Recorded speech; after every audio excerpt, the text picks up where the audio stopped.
Sean, we have a single, "You'll Never Work in Television Again" by The Smile. Now, we've covered The Smile since basically late May of last year. And it's a project with Tom York and Johnny Greenwood of Radiohead fame. There's also including some other folks who I don't remember off the top of my head.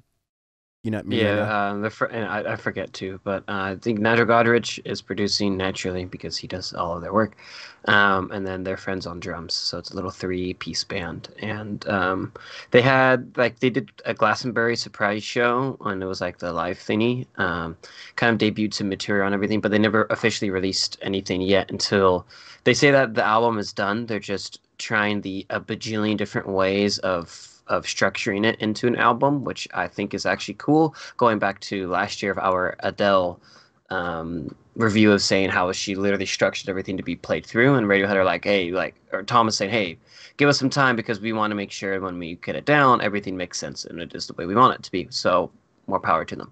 But anyways, the actual release is You Will Never Work in Television Again, and it's a fun little single. It's a short track, about 2.5 minutes long, and it's very like punk heavy guitar written, and it's very interesting to hear that sound because it's very youthful in its presentation and whatnot. Even Tom's vocals, it's cool. It's a good track.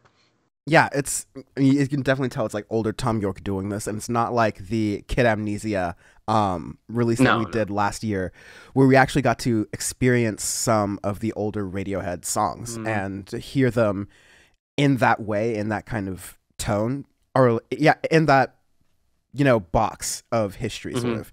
This is different, where this is older Tom York, older Johnny Greenwood, etc. But they're doing this sound that, yeah, you're right, does sound youthful. It doesn't even sound like post-punk. It sounds like a call to like 90s era grunge punk, stuff you might have heard from early Radiohead. And it's really interesting. I do appreciate it very much. It just goes by very quickly compared to, used to hearing a lot of 4 or 5 minute long Radiohead songs of Tom York being really sort of, generally sad or going about. But this is, you get energetic, youthful Tom York, and it's very interesting. I wonder, I always speculate about albums when I hear singles. I'm just not going to do that with anything Tom York or Johnny Greenwood make because I'm usually always surprised. That's why we like them so much.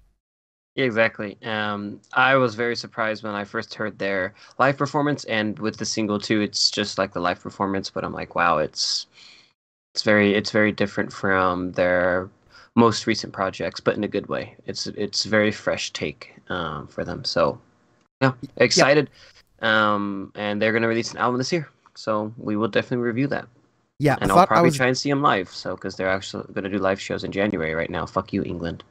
Part of our State of Music 2022 is our live concerts back. the time loop that we've been in for the past 2 years, having the same ass conversation.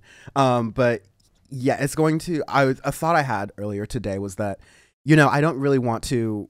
We're going to be talking a little bit more later about bands that have decided to, hang in the towel, maybe a little too early, maybe a little too late. We report, you decide.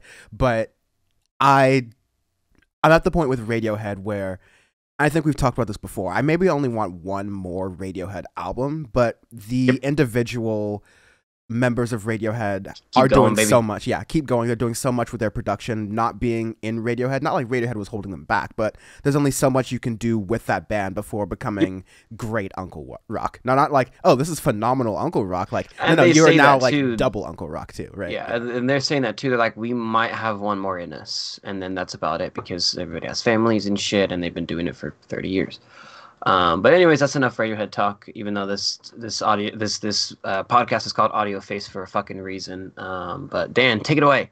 Yes, and usually here I do a bunch of ad reads, not here because y'all are members, but I will just say the Audioface Awards are going to be up for members. I've had a little bit of issues uploading things to the new platform. I've had like a number of tech issues with the new platform because, of course, but thank you for your patience as I work through them. The full episode should be up, and then the clips from the award show will be up on YouTube shortly as well.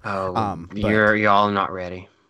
By the way, clip of the Noted Little Bitch Award is never going up on YouTube. That's just saying for members. Yeah, please, for fuck's sake, leave that as members for many reasons. Check that out if you don't know what we mean. Some things we're just going to leave in 2021 if we can.